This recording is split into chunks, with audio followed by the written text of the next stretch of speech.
Welcome to The Learning Landscape, a podcast that seeks to encourage and equip school educators. My name is Simon Matthews, and this podcast is proudly brought to you by Independent Schools Tasmania. Well, it's my pleasure today to speak with Dr. Rosie Nash, who is the co-founder of HealthLit4Kids and CEO of HealthLit4Everyone. So Rosie, welcome to The Learning Landscape. Thanks so much, Simon, for having me today. I'm really excited to be sharing here with you and your audience, and really hoping we can spread the word on the importance of health literacy.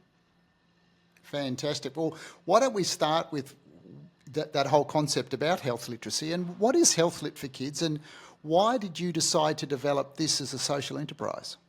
Yeah, it's a great question, Simon. I think before I describe or explain what health literacy is, it's really important that we think about, well, what is health then? And so health can be defined in lots of different ways, but importantly in our program we define it in a public health way, which means we take a very broad explanation of what health is. So in some communities and some schools, health might be our cultural health, our social health, our spiritual health, it might be our physical health, it might be our emotional health, it might be our mental health, and it might even be our environmental health. And so what we say to our teachers and our schools that we work with is, so how are you going to prioritise the health of your community, and what is important to your community? So how do they see their health as being prioritised? So in a little beautiful cottage school, Aboriginal cottage school, for example, health might be more about our cultural and our spiritual health. Whereas, in a Tasmanian school in rural ends of the state, we might say that our health is prioritised by our mental health, emotional and our physical health, for example. So what we do is we say to each school, how do you want to define health? And so then when we've got a nice understanding and a shared appreciation for what health means in that community or that school, we then invite each school to think about, okay, well, so health literacy then is a child's ability to find, use and apply information and health services to manage their health. But obviously that child has a family around them and other people that might be able to support them, such as their teachers. And I think health literacy is kind of a funny term, and some people find it really confusing because actually in Germany, health literacy is translated to be health competence. So health literacy is actually not just about our literacy and ability to read and write and do maths. Health literacy builds on those building blocks to then apply those skills in real life so that we can manage our health. And health happens everywhere. It's in the supermarket, it's at school, it's not just in the hospital or when we go to visit the doctor. I love two things that you've said there, and let's pick them up in turn. The first is you talk about not just knowledge, not just knowing, but you talk about applying, and that's actually part of the capability that you want to see in schools and particularly in students. Help us understand that a bit more. Yeah, so actually some colleagues of ours in Finland described health literacy in a slightly different way to what I've just described and said to us, well, yeah, health literacy is our basic knowledge building block, our skills building block, also our self-awareness, our critical thinking skills, which I know your teachers would be all over, and we incorporate these very well in the Australian curriculum in Tasmanian schools, and also then finally our citizenship, so advocating for health of self and others. So that's how health literacy is looked at.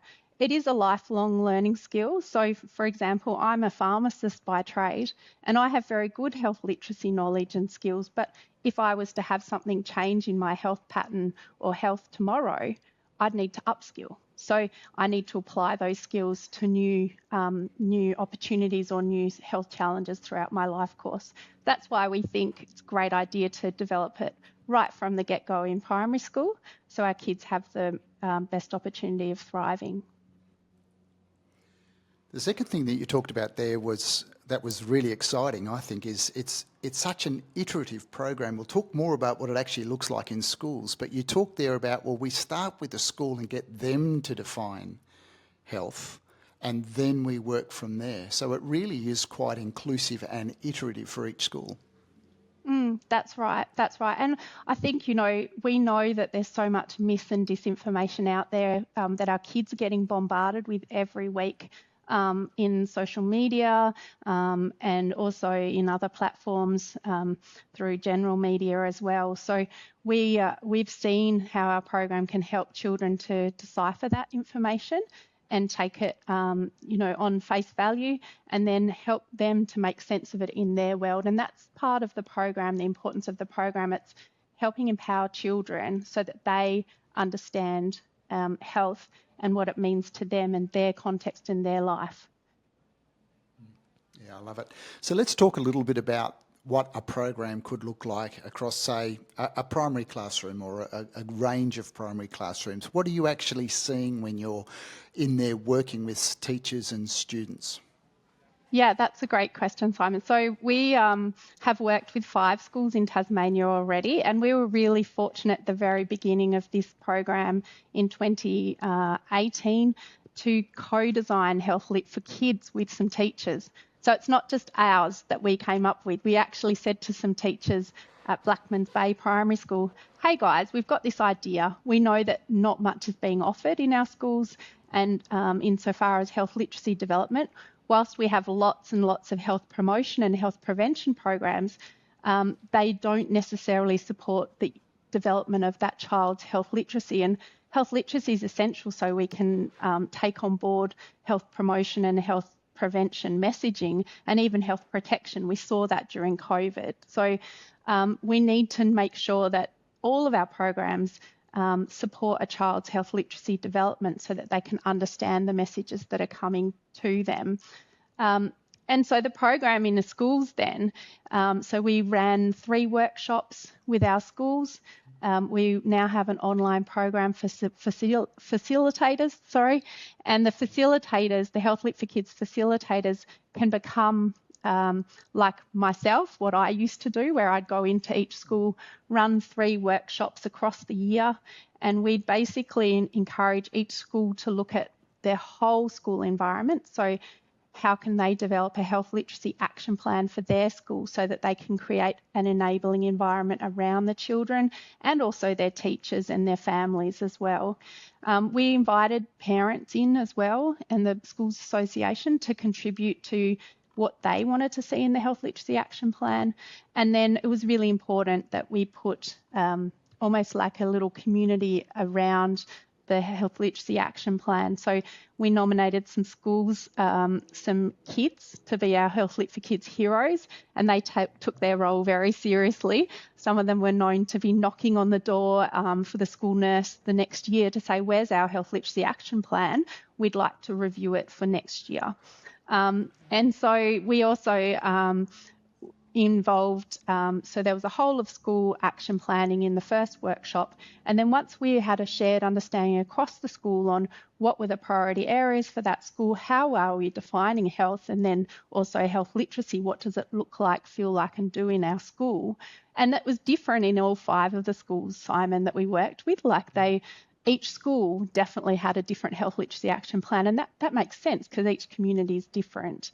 And so that really highlights that health literacy isn't a one-size-fits-all approach. Really need to take that tailored approach and make sure that each school's happy with what we're coming up with.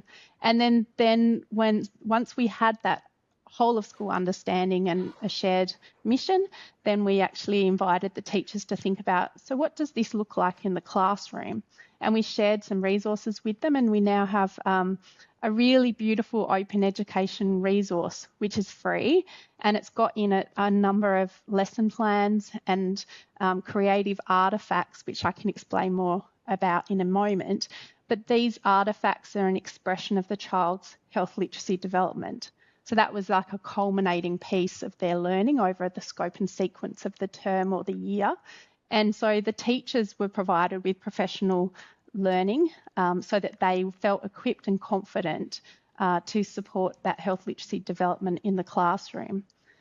I'll pause because if you let me, I'll talk all day about this. I'm so passionate about it.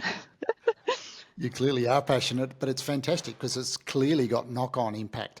I'm sitting here thinking I can see the benefits for the student, I can see the benefit for the teacher. I want to go to family in a minute, but before we go to family, talk to us about how a focus like this actually spills over into school culture and student wellbeing and some of those bigger things that educators are really serious about.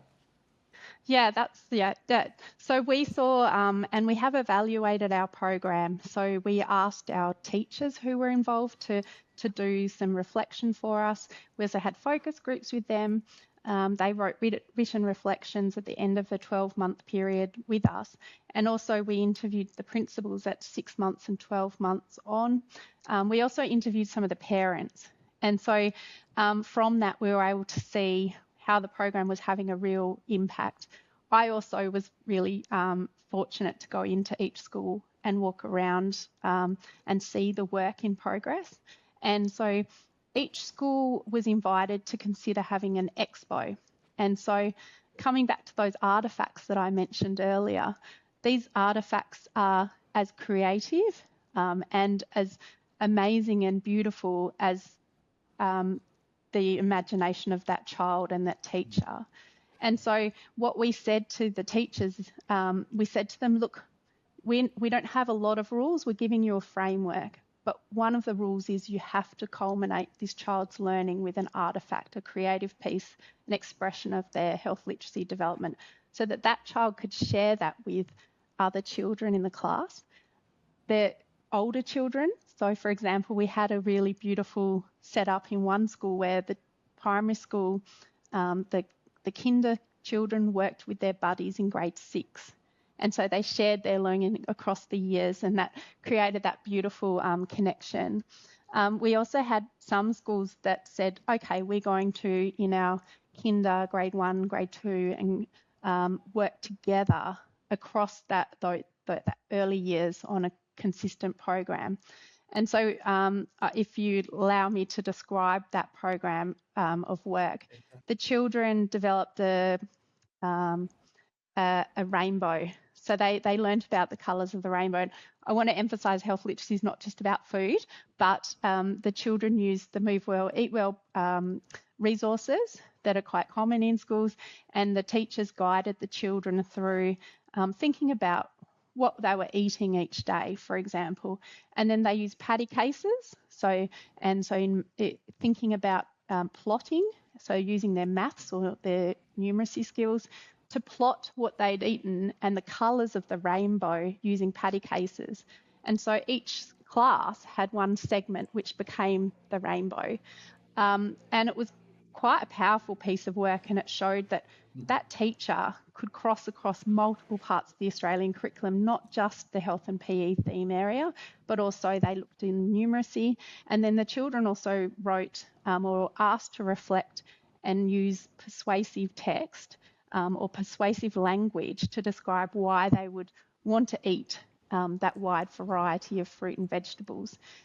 It was very, and you can see it on our open education resource, but it was very telling. The kinder children had a much more dense and also colourful rainbow segment.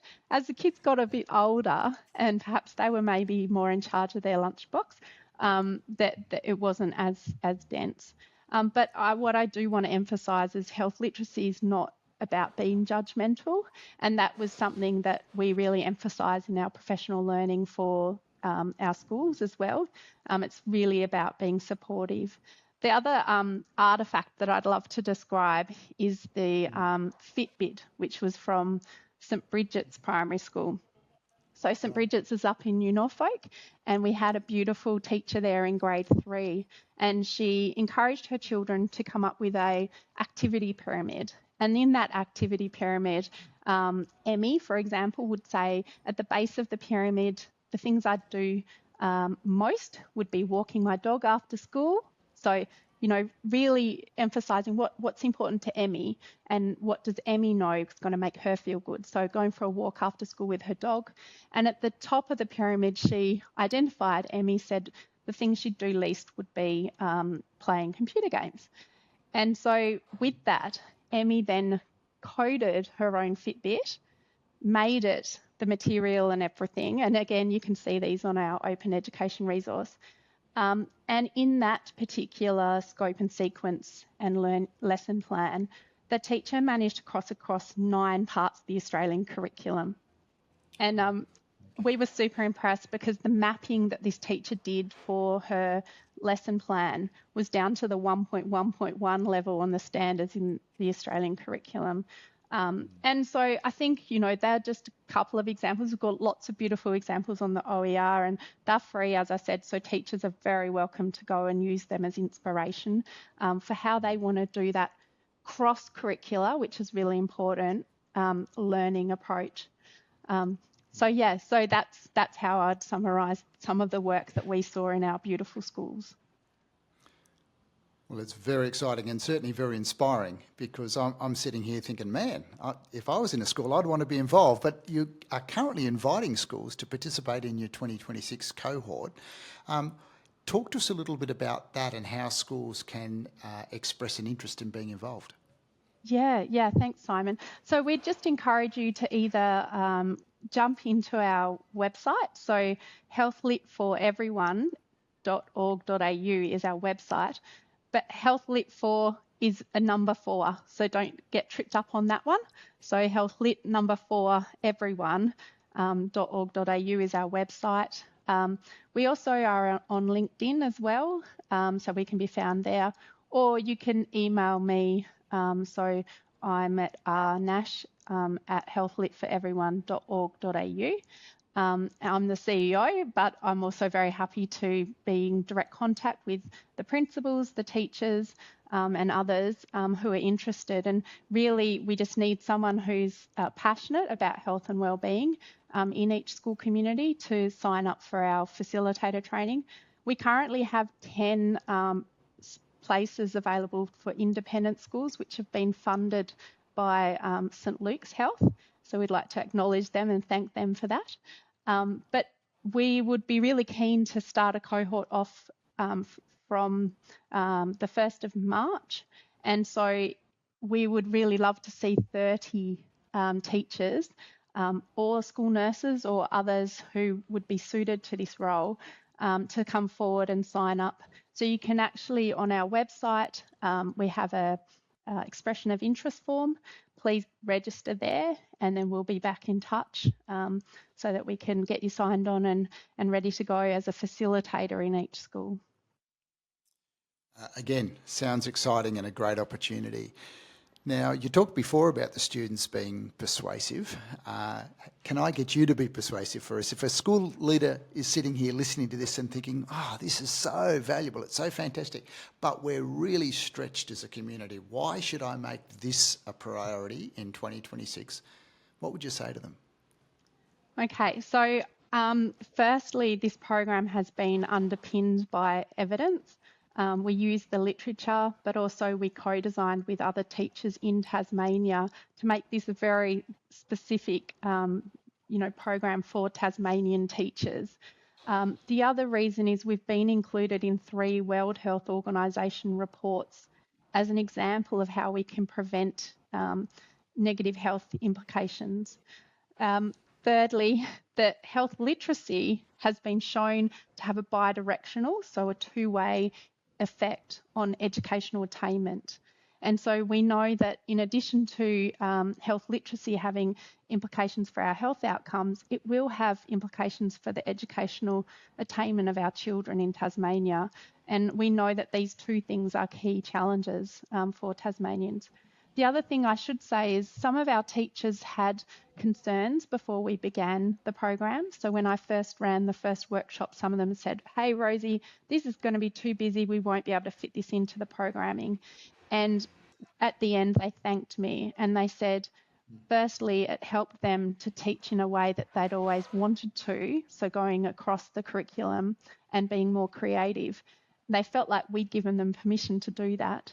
The other thing, and you can watch the videos from our teachers. So Tracy is one of our teachers, and also our principal Della Wells describes how the program actually created a really beautiful collegial collaborative approach in each school. So because the school had a shared mission, because the school had identified what health meant for them and how they wanted to develop their children's health literacy and support them in that, it provided them with opportunities to work together more and go across the year groups. And teachers were found to be, this was reported in our evaluation, having competitions in the tea room about, so what Health Lit for Kids program or ideas have you got? And so it actually became a really beautiful example of how the teachers, particularly the more the younger teachers who were, fresh graduates, were being supported by some of the teachers who had more experience. And so there was this professional learning that was happening organically through the school that was supported through our activation piece, which was basically those 3 workshops we ran across the 12-month period at the school. We can run the program in a more accelerated form, but we found, embedding it and making sure that it would sustain beyond implementation. We'd certainly recommend that it should be a 12-month sort of investment up front. And then once you're off and going, the kids are so committed to it. They're knocking on everyone's doors to say, where's that health literacy action plan? And also the expo, which I didn't mention, that some of the schools elected to have a expo where they invited in the local community organisations, health services as well. So they might have had the dental people in, the Move Well, Eat Well program, and many others came along. So we had the Speak Up, Stay Chatty guys. And so they all came in for this expo, and then all the parents turned up. And one of the teachers said to me, Rosie, I've never seen so many parents turn up for something like this at our school. And so we were having to get out more and more chairs to accommodate as the parents flowed in the door. And so it was an incredible effort. And then the artefacts reduced me to tears, basically, because they're so powerful. There were examples of social health. There was beautiful examples of emotional health, mental health, physical health. And the kids were so proud of their work, and they just couldn't wait to share it with everyone. So I think for me, the program has many elements that are important for its success. And yeah, I'm really passionate about seeing this program available to more children in more Tassie schools. Finally, Rosie, as we finish, what's the deep hope that you've got for the students and educators in the schools that you work with? So I'd love to see health literacy development embedded in curriculum and in our thinking. I know from my research that health literacy can redress or change inequity.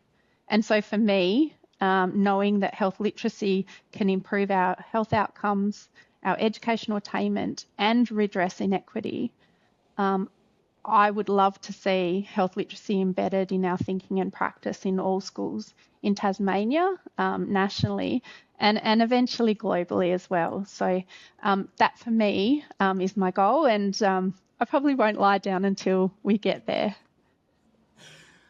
Thanks so much, Rosie. Listen, not only have you shown us what your deep hope is, you've actually shown us a really practical and accessible way of achieving it in any Tasmanian school. So thanks so much for making time to join us today. Thanks, Simon. It's been great. Thanks. Well, that brings us to the close of this episode of The Learning Landscape. I hope that, like me, you've been informed and inspired. If you've enjoyed this episode, don't forget to give us a rating and review and share the podcast with your own network. Your feedback and support mean the world to us and help us to ensure that this resource continues. See you next time.